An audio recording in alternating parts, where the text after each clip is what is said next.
Meus irmãos, nós temos ao longo das semanas falado um pouco sobre esse tema, o senso em comum.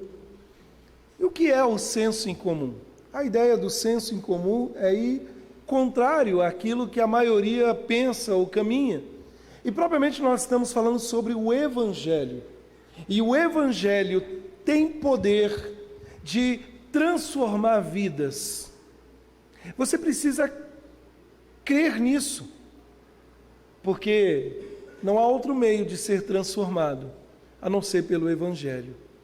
E se esse Evangelho chegou até você de forma verdadeira, significa que você não só foi transformado, mas está sendo moldado e transformado dia a dia. Quantas e quantas vezes nós encontramos pessoas que, ao serem confrontadas pela palavra de Deus, a ter um encontro real com o Senhor, tiveram suas vidas marcadas, transformadas. Mas não é uma transformação que apenas vivemos para o tempo do agora, é uma transformação com olhar para a eternidade, para onde nós vamos louvar e exaltar o nome do Senhor.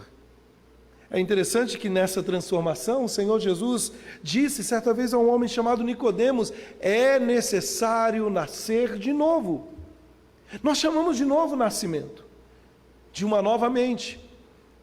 Mas o Evangelho, como o apóstolo Paulo diz, é poder. E não é poder dos homens, é poder de Deus para a salvação. Você pode usar os argumentos mais filosóficos ou de uma forma eloquente, mas se não houver o poder de Deus, através do Evangelho, ou da pessoa de Jesus Cristo, que é o Evangelho vivo, não há mudança de vida. O que há é mera religiosidade, é apenas seguir um fluxo, seguir um grupo de pessoas, sem ter uma mudança radical em suas vidas. Mas o Evangelho, ele traz aquilo que Jesus, em João capítulo 10, nos disse: eu vim para que vocês tenham vida, e não uma vida medíocre, não uma vida qualquer, mas que tenham vida em abundância. Nessa noite, meus irmãos, eu quero falar um pouquinho sobre o amor de Deus, profundamente amados, radicalmente transformados. Profundamente amados, radicalmente transformados. Quero convidá-los a abrirem suas Bíblias em 1 João, capítulo 3, versos 1 até o versículo 10. 1 João, capítulo 3, do verso 1, do verso 1 até o versículo 10.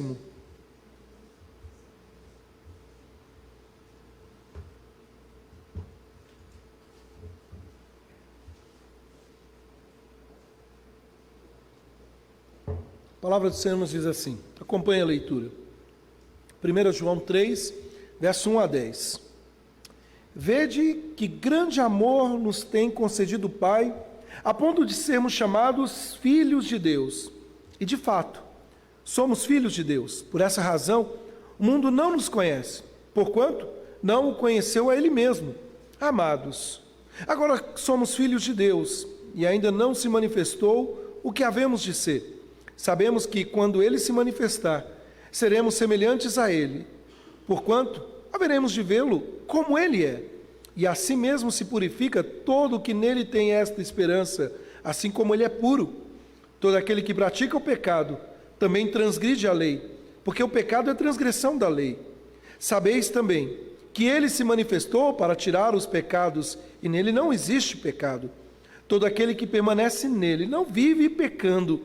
Todo aquele que vive pecando não o viu, nem o conheceu. Filhinhos, não vos deixeis enganar por ninguém. Aquele que pratica a justiça é justo, assim como Ele é justo. Aquele que pratica o pecado procede do diabo, porque o diabo vive pecando desde o princípio. Para isso se manifestou o Filho de Deus, para destruir as obras do diabo.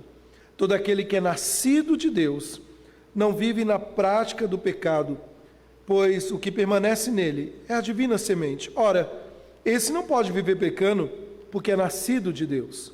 Nisto são manifestos os filhos de Deus e os filhos do diabo. Todo aquele que não pratica a justiça não procede de Deus, nem aquele que não ama a seu irmão. Vamos orar mais uma vez? Pai, ilumina nossa mente. Fala conosco através da Tua santa palavra, Senhor. Teu Santo Espírito, aquele que inspirou no passado os Teus servos, hoje ilumina nossa mente. Fala conosco. Por isso, Senhor, te pedimos que nos ajude a caminhar de uma maneira agradável, conhecendo a Tua palavra. Nós oramos em nome do Senhor Jesus Cristo. Amém e amém, Jesus. Meus irmãos, o cerne do que nós vamos falar nessa noite se estabelece de uma forma muito simples, mas com uma grande profundidade. Preste atenção nisso. Deus te ama. Isso está no cerne da nossa vida. Porque alguém pode até pensar, mas amor, tem tanta gente que me ama porque eu sou legal, porque eu sou a pessoa mais importante. Mas esse amor é incomparável. E nós devemos ser lembrados todos os dias disso. Deus me ama.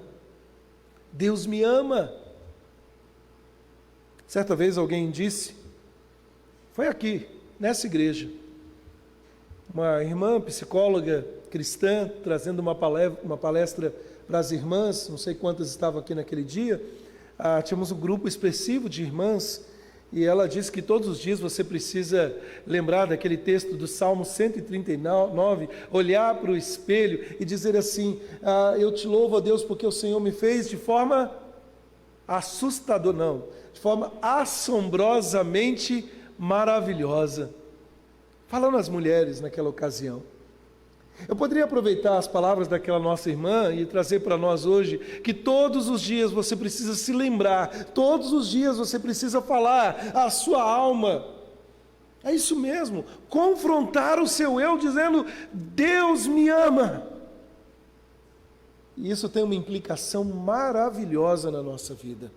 Deus me ama, Ele me ama tanto que Ele realmente faz de você o seu filho. E isso a um grande preço, a um grande custo. Ele está fazendo você radicalmente parecido com Ele. E essa é a mensagem dessa noite.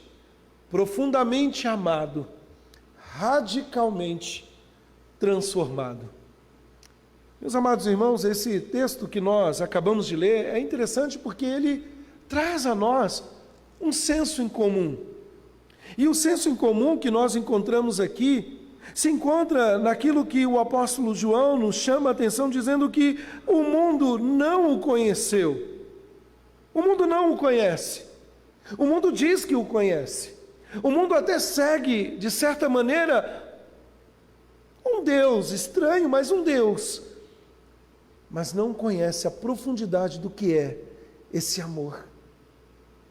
Sabe, a passagem que nós acabamos de ler aqui em João está situada dentro de um contexto de duas aparições do nosso Senhor Jesus Cristo.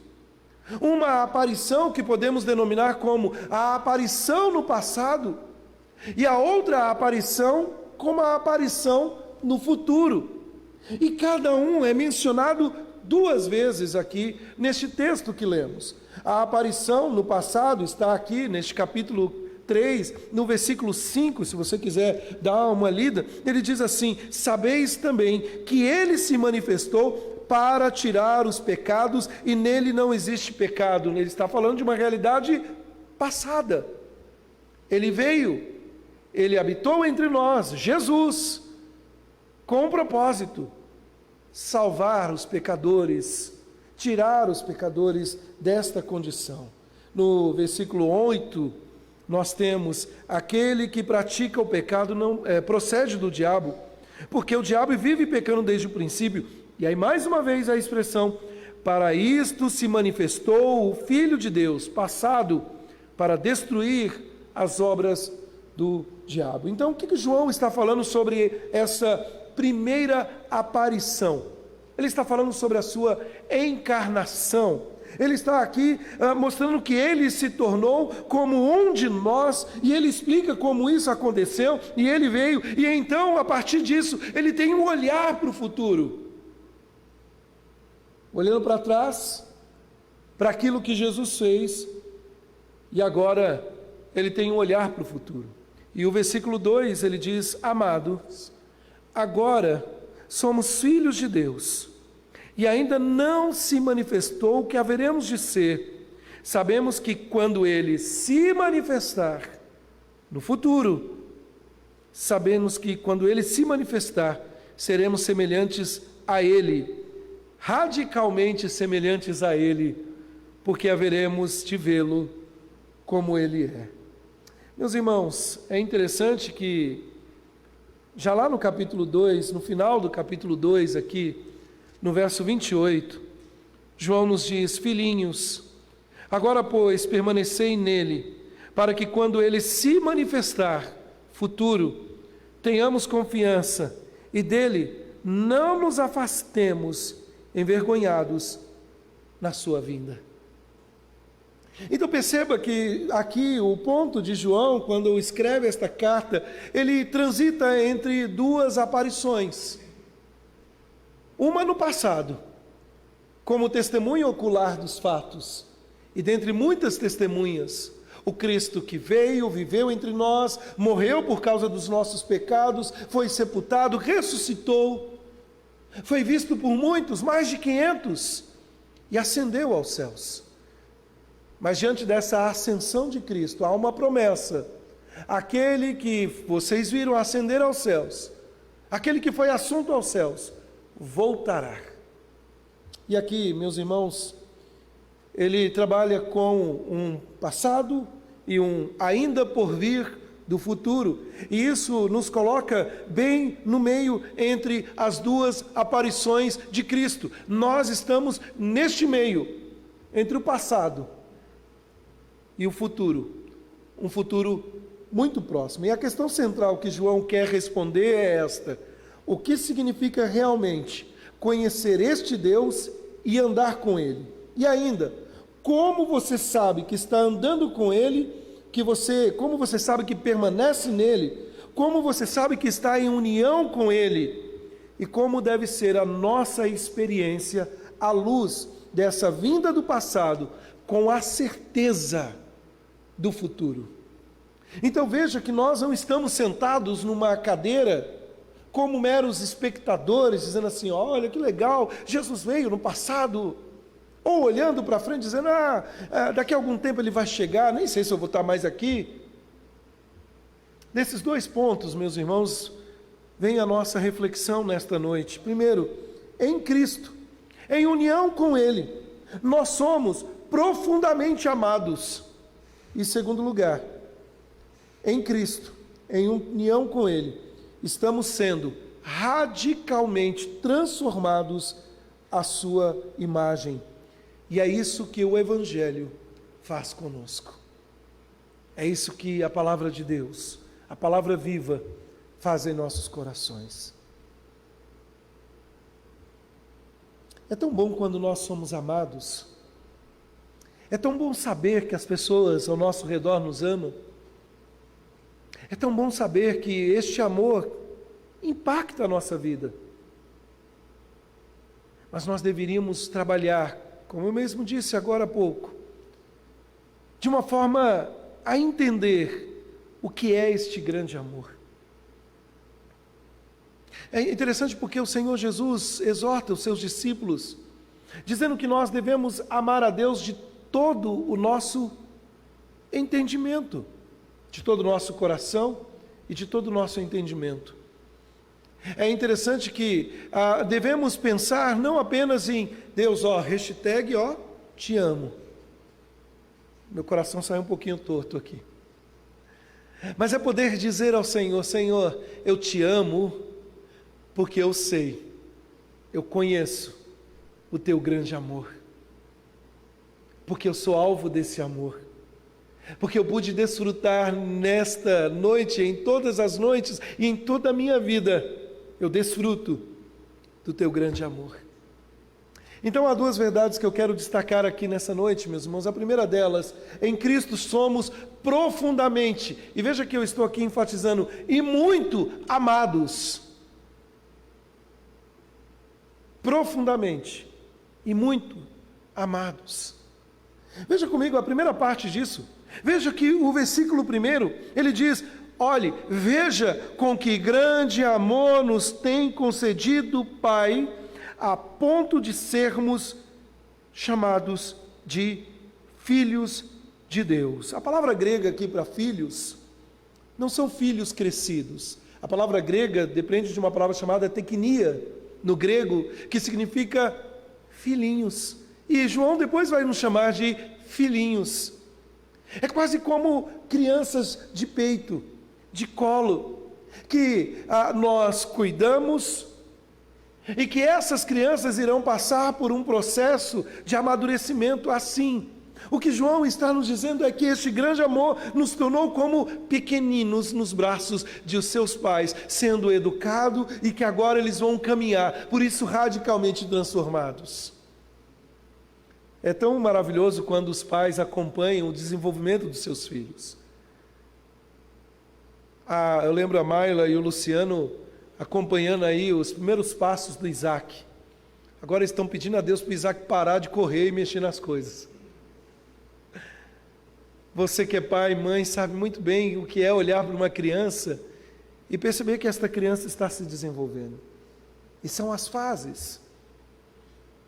Agora veja que João aqui, ele nos chama a atenção a contemplar o grande amor de Deus. Não é simplesmente dizer, vocês são filhos de Deus, afinal de contas, todo mundo é filho de Deus. Você ouviu isso talvez? Não sou filho do dono, mas sou... não sou o dono do mundo. Estou parecendo Chaves mudando todas as frases aqui, né? Não sou o dono do mundo, mas sou filho do dono. Será? Porque a própria Bíblia diz que nem todos são filhos de Deus. Nós todos somos criação de Deus. Mas a todos quanto receberam a Jesus, Ele deu-lhes o poder de serem feitos filhos de Deus. A primeira coisa que você precisa entender comigo nessa noite é que tipo de amor o Pai nos deu. E a profundidade deste amor. Veja que ele diz, vede com que grande amor nos tem concedido ao Pai. E ele poderia parar aqui, mas ele diz, a ponto de nos tornar filhos de Deus. Não é só que Deus nos chama de seus filhos. Não é só que Deus nos adota e nos dá os direitos legais de sermos seus filhos. Não, Ele nos faz filhos. Minha filha vai odiar o que eu vou dizer aqui. Em casa eu vou ter que ter uma conversa hoje. Ela vai ter uma conversa comigo. Mas eu lembro que a minha filha mais velha, minha primogênita, às vezes quando ela queria mexer alguma coisa na geladeira, ou comer alguma coisa no armário, ela falava assim, eu posso abrir a geladeira? Eu posso pegar alguma coisa lá? Eu lembro até que um dia eu cheguei e falei, filha, é seu. Agora ela aprendeu até demais. Não, brincadeira. Se tornar filho é se sentir à vontade na casa do Pai. Não é simplesmente dizer, tudo bem, eu fui adotado, tudo bem, eu recebi os direitos legais de ser um filho. Não, é mudar radicalmente a nossa posição. Nós não somos mais inimigos, nós somos filhos. Nós não somos estranhos para Deus, nós temos um nome. E Paulo vai nos dizer na carta aos Romanos que podemos chamar este Deus de Abba, que significa pai. Mas não é só pai, é paizinho, é intimidade. Sabe, meus amados irmãos, em união com Cristo, você é fundamentalmente diferente, você é verdadeiramente um filho de Deus, e deixe-me falar com você sobre o que significa isso, mostrando o oposto. João nos diz, veja que tipo de amor o Pai nos deu para sermos chamados filhos de Deus, e assim somos. Só que aqui há um contraste. Porque para nós, talvez, acostumamos em dizer, legal, sou filho de Deus, vou ser salvo. Mas João faz um contraste mostrando também os filhos do diabo. Ele diz no versículo 10, nisto são manifestos os filhos de Deus e os filhos do diabo. Meus amados irmãos, o verso 9 diz que ninguém nascido de Deus pratica o pecado ou vive na prática do pecado, porque a semente de Deus permanece nele. No capítulo 2, o verso 29, ele nos dá a certeza de que aquele que pratica a justiça é nascido de Deus. E 5 vezes nesta passagem ele usa filhos de Deus ou filhos, para insistir que não é apenas Deus que os chama de filhos, mas que há uma relação de pai e filho. Entenda, você é filho. É mais do que estampar, é sentir-se como filho de Deus. E Ele realmente nos torna como seus filhos, como suas crianças, filhos pequenos. E isso é surpreendente, isso é novo nascimento, isso é regeneração. E o escritor aqui está dizendo que isso é surpreendente. O versículo 2, ele diz assim, amados, e olha que interessante, a construção do texto. No verso 1 ele diz que ele nos amou, a ponto de sermos filhos de Deus, e ele começa o versículo 2 com a afirmação, amados, agora somos filhos de Deus, e ainda não se manifestou o que haveremos de ser, sabendo que quando ele se manifestar, seremos semelhantes a ele, porque haveremos de vê-lo como ele é. O verso 3 diz, e assim mesmo se purifica todo o que nele tem esta esperança, assim como ele é puro. É interessante que a construção do texto original, do texto grego aqui, para nós é muito claro, se tornou filho de Deus. Mas na língua original, ela traz um sentido de profundidade. Você já ouviu uma expressão, está chovendo canivete? Você já viu uma chuva de canivete? Eu também nunca vi. Né? Algumas expressões que usamos, alguém disse, está chovendo cachorro e gatos. Isso dizendo que na casa de alguém, talvez tenha muitos cachorros, muitos gatos. Expressões. Mas expressões que nos ajudam a traduzir o sentimento, algo. E aqui no texto, meus amados irmãos, o que o original quer que você entenda é isso. O Deus, Senhor do universo, de todos os planetas, Senhor de tudo que há sobre a face da terra, por causa do amor dele, por uma decisão dele, ele te escolheu e te chamou de filho. Tem noção disso? Tem noção da profundidade o que é isso? Ou seja, não há uma categoria dentro do texto original que possa expressar a profundidade desse amor de Deus por mim. O texto não está dizendo que Deus não vive sem mim. O texto não está dizendo que eu sou o centro do coração de Deus, porque não somos. O texto não está dizendo que nós somos, os adolescentes acho que gostam dessa expressão, a última bolacha do pacote. Mas o texto está nos dizendo, o Deus do universo, com o seu grande amor que faz parte dos seus atributos, decidiu te amar e te tornar seu filho, sua filha. O Tim Keller, ele tem uma ilustração muito interessante, e ele diz o seguinte, é como ir trabalhar o mês todo, e aí você chega cedo, fica até tarde no trabalho, trabalha 6 dias por semana, está exausto, trabalha duro, e no final do mês você vai até a sala do patrão, pegar o seu, faz-me rir, din-din, salário, né? Você vai buscar o seu salário. E aí o patrão te entrega um cheque. E aí nesse cheque você pega e fala assim, ô patrão, de que país é esse cheque? Ele expressa isso. Faz sentido para você perguntar isso? Para mim não. De que país é esse cheque que você me pagou. Não faria nenhum sentido.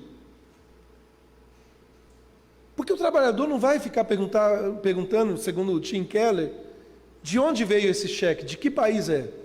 Talvez até pergunte se tem fundo ou não, aí é diferente. Mas ele simplesmente sabe que é merecedor daquele pagamento porque ele trabalhou. E diante dessa ilustração que o Tim Keller traz para nós, não é assim que nós respondemos a Deus. Nós não chegamos diante de Deus falando assim, legal, agora eu sou Pedro, filho de Deus. Afinal de contas, trabalhei muito, né, Deus? Não, nós não perguntamos, nós simplesmente cremos. Eu não fiz nada, Ele fez tudo, Ele decidiu me amar. Sabe, o que João nos diz, meus irmãos, é que você precisa entender o quão surpreendente é. Você precisa alimentar isto, o novo nascimento é isso, você pertence agora a uma nova realidade, você não pertence mais à velha vida, você não é um estrangeiro, você não está mais morto, por causa do grande amor dele, ele decidiu te amar e não só expressar, eu te amo, ele decidiu te amar e declarar, você é meu filho. Meus irmãos, em união com Cristo eu tenho tudo, e não há nada deficiente, não há nada que eu possa apontar e dizer, bem Deus, eu sei que fizeste isto, eu até te ajudaria de alguma maneira. Não, Cristo me é suficiente, o amor de Deus me é suficiente, por isso eu sou profundamente amado. Tudo o que é de Cristo é meu. A Bíblia nos fala sobre isso, por causa do amor de Deus para com a minha vida.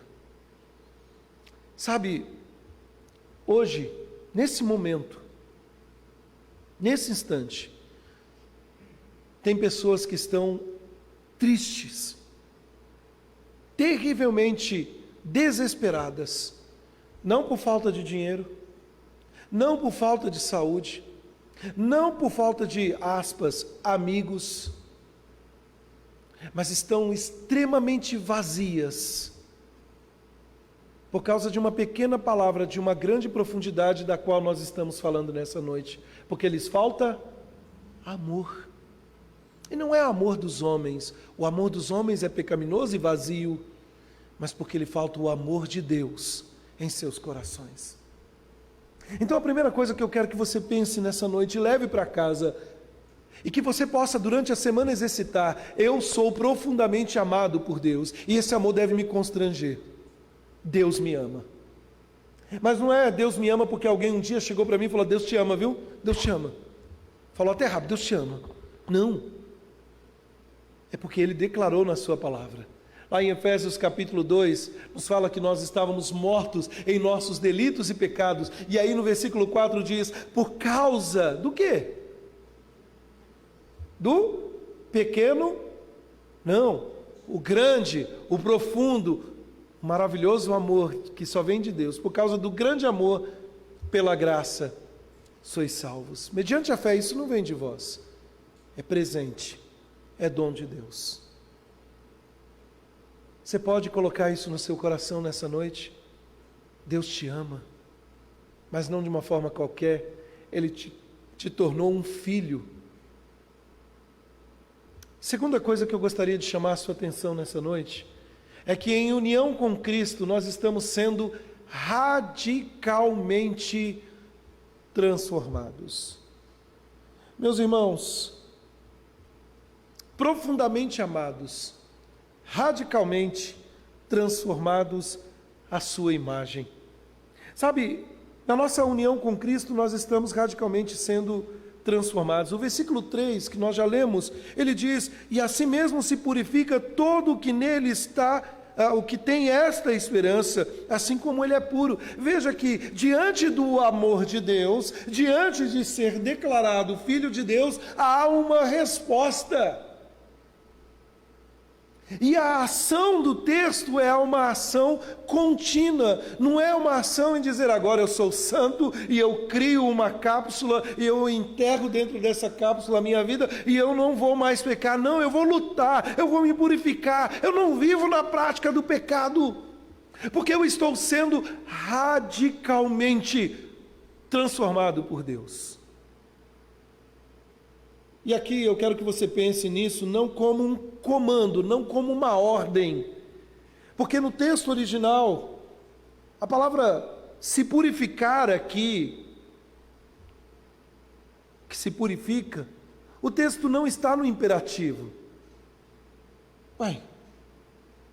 Então se não é uma ordem, por que eu vou me purificar? Se Deus não está mandando, eu vou levar a vida de qualquer jeito. Não, meus irmãos, a palavra se purifica aqui, na verdade, é uma evidência. Não tem como aquele que foi transformado pelo poder do Evangelho, aquele que entende o amor de Deus, não desejar o que o seu Senhor quer, viver uma vida santa, uma vida pura.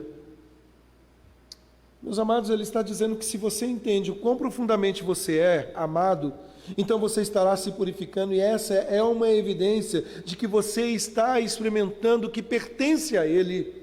Jesus disse aos seus discípulos que pelos frutos eles iam alcançar mais seguidores no Instagram. É isso? Não. Pelos frutos vocês serão conhecidos. Sabe, meu irmão, minha irmã, quantas e quantas vezes nós temos travado grandes batalhas contra o pecado na nossa vida. Quantas e quantas vezes, seja por uma palavra frívola, seja por um pensamento errôneo, seja por uma atitude que inflama o nosso coração, por causa da nova vida que recebemos em Cristo Jesus, por causa do seu grande amor, temos lutado tantas e tantas vezes. E eu quero te dizer uma coisa, essa batalha vai te acompanhar durante toda a sua vida, até a volta do Senhor. Aqui, meus irmãos, esse texto nos aponta algumas verdades. Dentro dessa expressão, radicalmente transformados, há algumas afirmações que nós devemos fazer. Primeiro, a nossa união com Cristo, e isso deve me atingir, e é exatamente o que Deus, nosso Pai, poderia ter dito aos nossos primeiros pais, Adão e Eva, quando eles caíram do pecado e foram cobertos, não com uma maquiagem, não como uma capa qualquer, diante da vergonha em que Adão e Eva se encontravam. Seria muito fácil apenas olhar para Adão e Eva e fazer uma repreensão e dizer: vocês pertencem a outro mundo. Mas ao invés disso, o Senhor cobriu a nudez de Adão e Eva. Eu gosto muito de fazer esse ponto, esse contraponto, porque Adão e Eva, quando descobriram lá em Gênesis capítulo 2 que estavam nus, a primeira atitude foi cobrir a sua nudez com folhas de figueira. As invenções dos homens não aplacam a ira de Deus. Os sacrifícios vazios dos homens não podem justificá-los. Mas Deus, que confronta o homem do seu pecado, Ele fez peles de animais, e essas peles são muito mais do que vestimentas. Apontava para o sacrifício vindouro, o sacrifício de Jesus Cristo que nos cobre de todo o pecado. E mesmo em Adão e Eva, só tinha uma Eva, nós encontramos a união com Cristo. Meus irmãos, isso houve, o que nós podemos dizer, houve um grande custo. E Ele começou a renovar, restaurar, resgatar, reconstruir. E olha o que João nos diz no versículo 5, do capítulo 3. Sabeis que Ele se manifestou para tirar os pecados, e nele não existe pecado. Por meio da propiciação, por meio não da justiça nossa, mas da justiça dele, não existe pecado. Ou seja, nós somos de fato pecadores, mas agora em Cristo, unidos em Cristo, nos aproximamos de Deus. Eu gosto sempre de afirmar aquilo que já temos trabalhado, principalmente na escola dominical. Eu sou um santo pecador, porque fui separado. Estou enfermo, sim, o pecado é uma enfermidade, mas ela não pode me impedir de me aproximar do meu Senhor, porque onde abundou o pecado, superabundou a graça de Deus. Ou, justificados, pois, mediante a fé, eu estou agora em paz com Deus. É a minha união com Cristo. É este Deus missionário que vai atrás de pessoas quebradas. É este Deus missionário que vai atrás de pessoas rebeldes. É este Deus missionário que continua trazendo de volta os seus filhos. Por isso, mãe, por isso, pai, ore pelos seus filhos, ore por aqueles que estão longe dos caminhos do Senhor, ore pela sua casa, ore, peça a Deus. E se Ele quiser, Ele traz. E é interessante, meus irmãos, que esse Deus missionário, o Deus que vai ao encontro, deixou seus embaixadores. E esses embaixadores, que somos nós, Pedro nos diz, ele nos deu o poder de sermos feitos filhos de Deus, e Pedro nos diz que somos proclamadores. Vós que antes não erais povo, mas agora sois povo de Deus. Vós que antes não tinhas misericórdia, mas agora alcançaste misericórdia. Vós agora que sois raça eleita, povo de propriedade exclusiva de Deus, a fim de proclamar as virtudes daquele que vos chamou das trevas para a sua maravilhosa luz. Você é filho de Deus por causa do amor dele, embaixador neste reino, para proclamar a todos que o Senhor irá chamar. Nossa união com Cristo. Mas ainda dentro deste radicalmente transformado, que nos tornou como embaixadores, que antes éramos mortos, pecadores, mas agora embaixadores, nós temos a prova da união. E agora aqui, queridos, olhamos para esse texto, e lá no versículo 4, você observa o seguinte: todo aquele que pratica o pecado também transgride a lei, porque o pecado é a transgressão da lei. Em outras palavras, o que João está querendo nos mostrar aqui é que desobediência ou rebeldia contra a lei de Deus expressa os intentos do coração. Não dá para alguém dizer, sou filho de Deus, mas não vivo como o meu pai, o meu Deus quer que eu viva. Aqui o texto não está dizendo de impecabilidade, porque ele está nos mostrando que em outros textos, na própria carta, ele fala sobre isso. Se pecar, temos um advogado. Ou mesmo ele diz, aquele que diz que não tem pecado se faz mentiroso. Mas também, meus irmãos, o que João está nos mostrando aqui, por diversas vezes, pelo menos em 3 ocasiões, é a frase, ele não vive continuando, ele não continua pecando,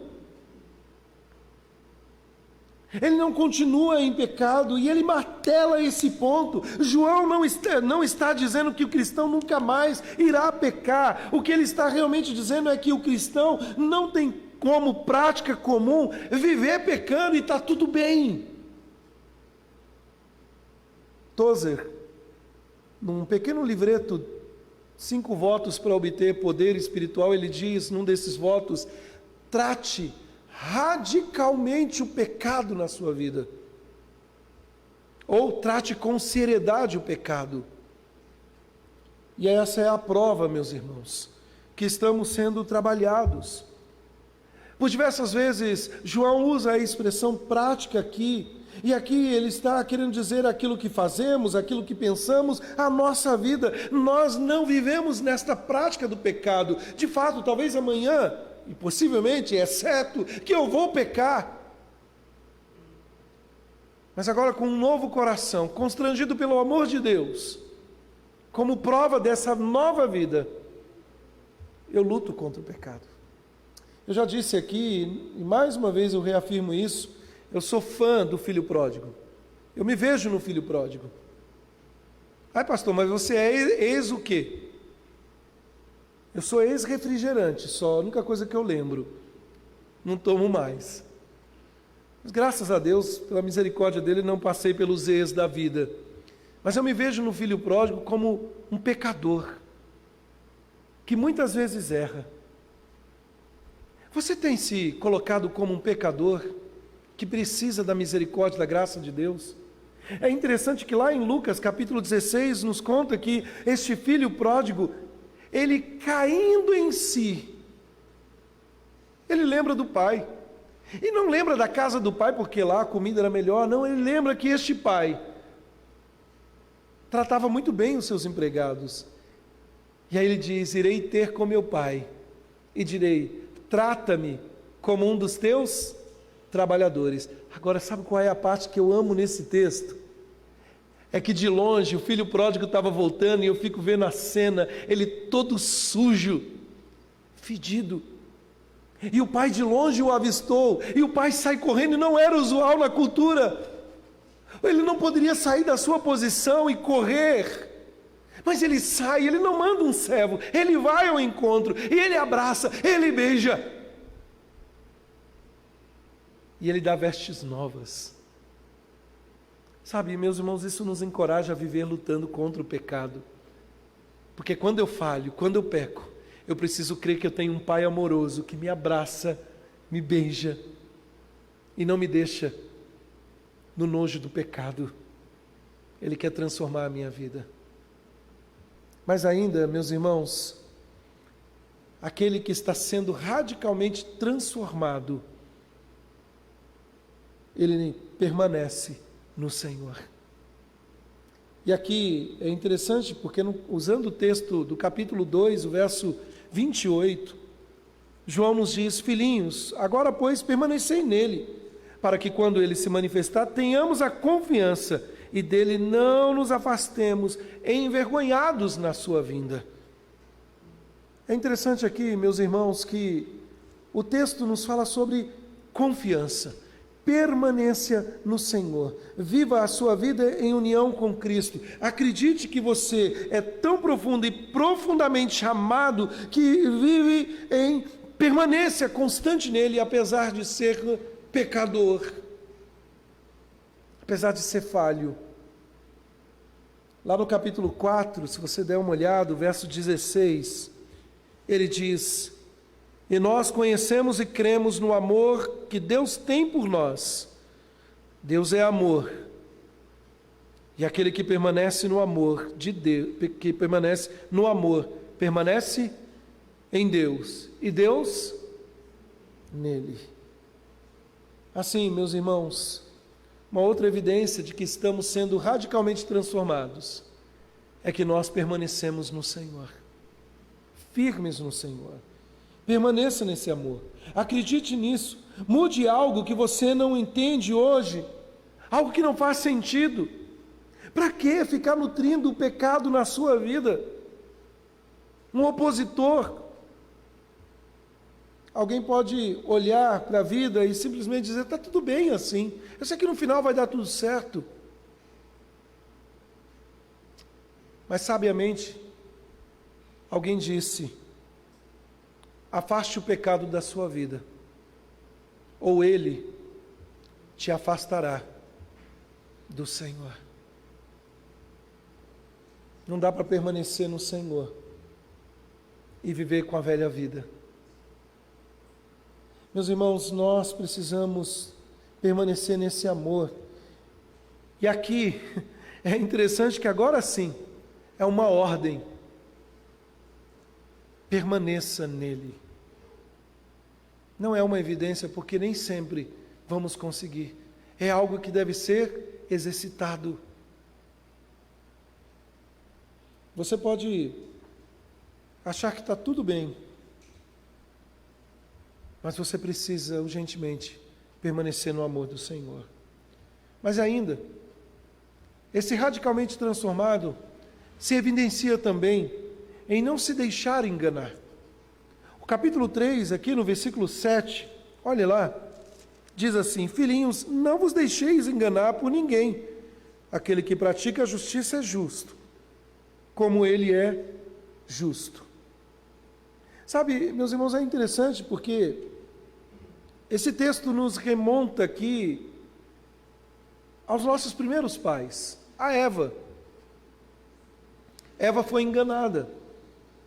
A serpente a enganou, e ela não estava apenas tentando que a Eva se rebelasse contra Deus. Não, o engano foi muito mais sutil. A serpente não veio simplesmente dizendo Deus não presta, Deus não te ama. Vai lá ler o texto. A serpente não veio de uma forma dizendo assim, não, ó, liberdade, hein? Chega, esse Éden não está dando certo, não. Fazer rebelião contra Adão, que Adão está muito devagar. Não, ela não veio com um brado. Ela veio de forma sutil. E a serpente simplesmente, ela chega sorrateira, com palavras adocicadas, e ela vai ganhando forma e cor, ao ponto de que o texto bíblico nos diz que agora Eva, diante de tantas coisas que tinha ao seu redor, aquele fruto passou a ser desejável. Meus irmãos, quando eu estava lendo esse texto, eu fiquei imaginando, eu vou usar uma expressão que eu sei que não é muito legal para usar. Eu vou usar. Você já teve um carrapato grudado em você? A Márcia já se arrepiou ali. Às vezes a gente pode olhar e falar assim, é só um carrapatinho. Né? É só um carrapatinho, deixa ele lá. Ó, deu até coceira já. Mas o que o carrapato está fazendo ali?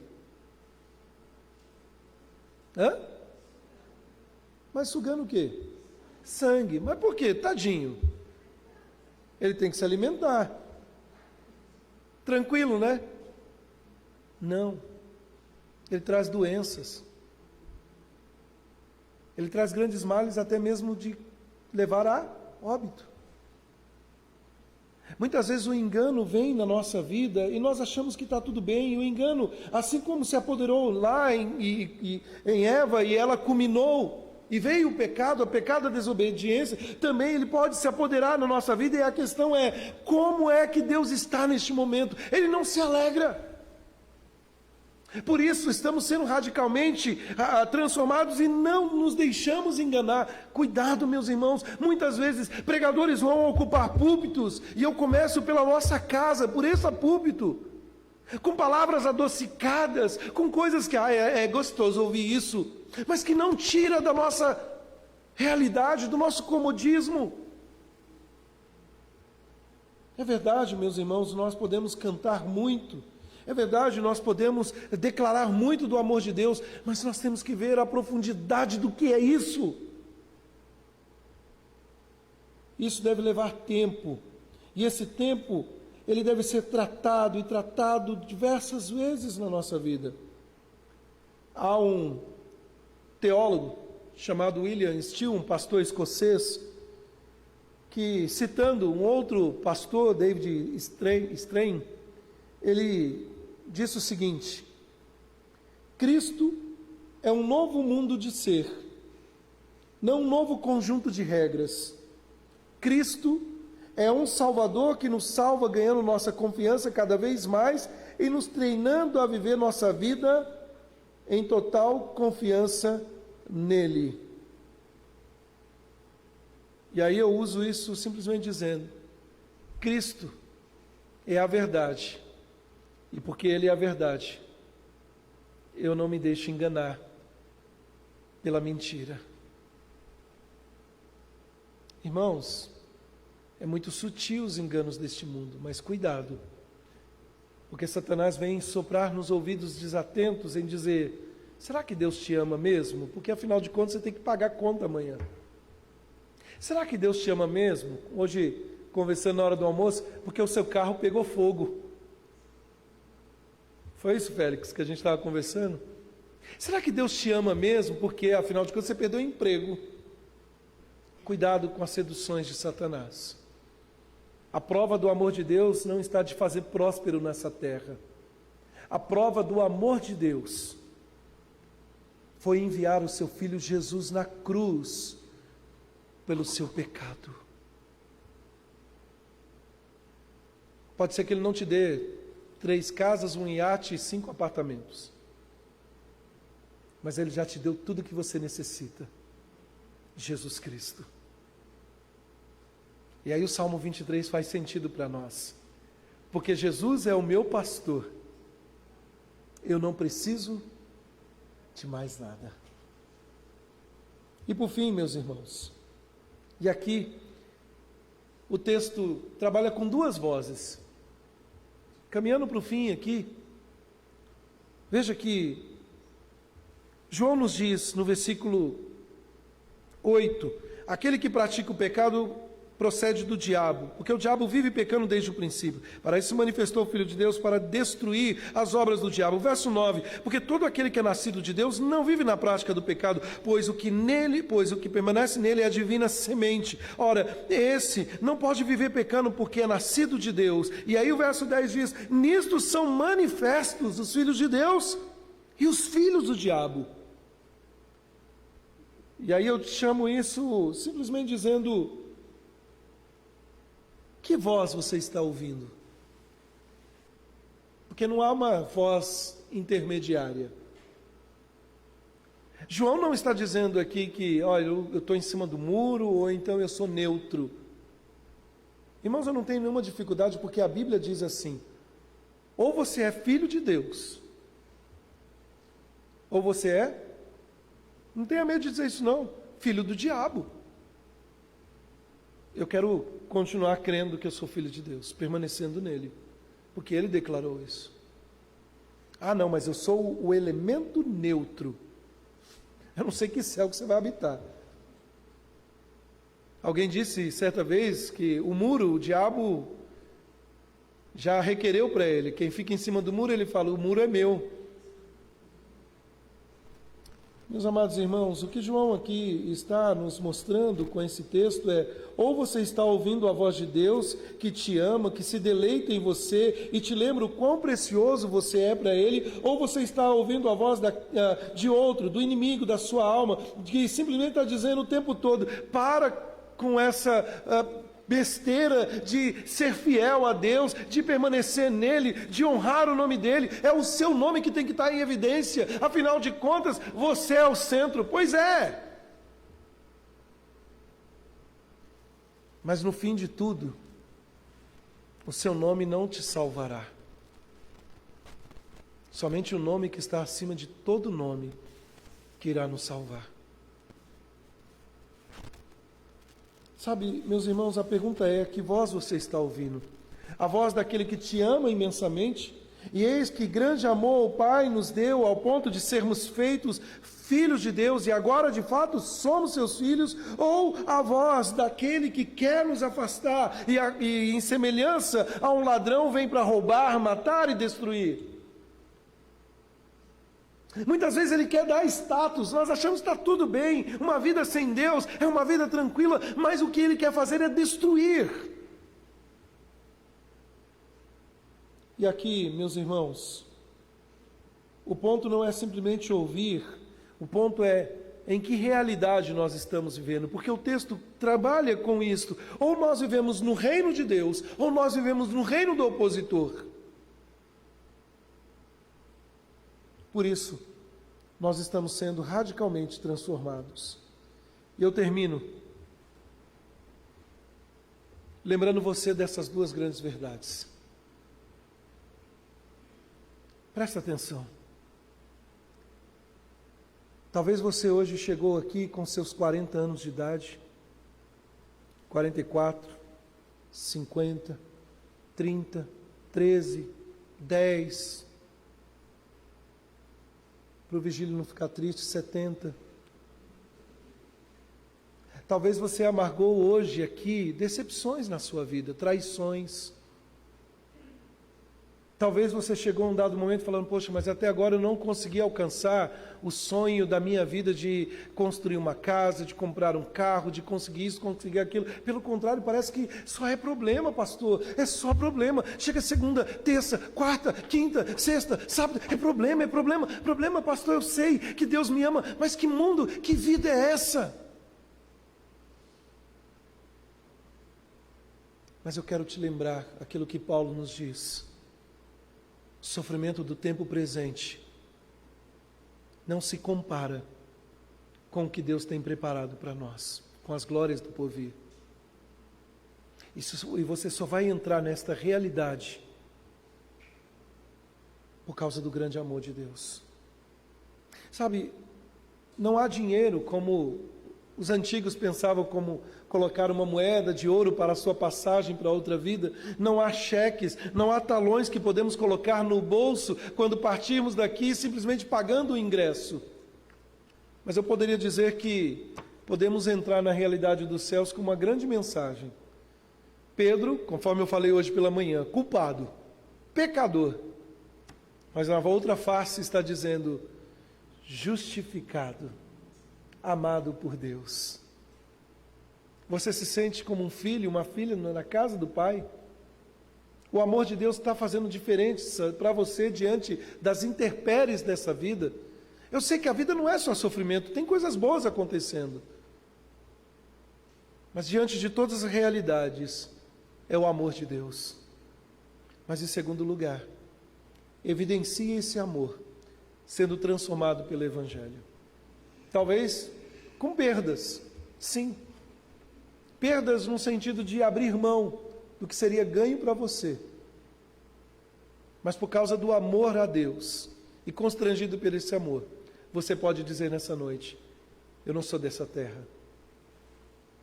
A minha realidade é outra. A minha ética não é daqui. Meu caráter não vem de mim. Vem da nova vida que eu recebi em Cristo Jesus. Meus irmãos, que Deus nos abençoe. Que sejamos de fato, nessa noite,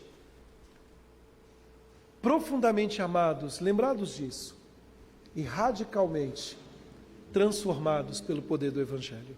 Vamos nos colocar de pé? Vamos orar?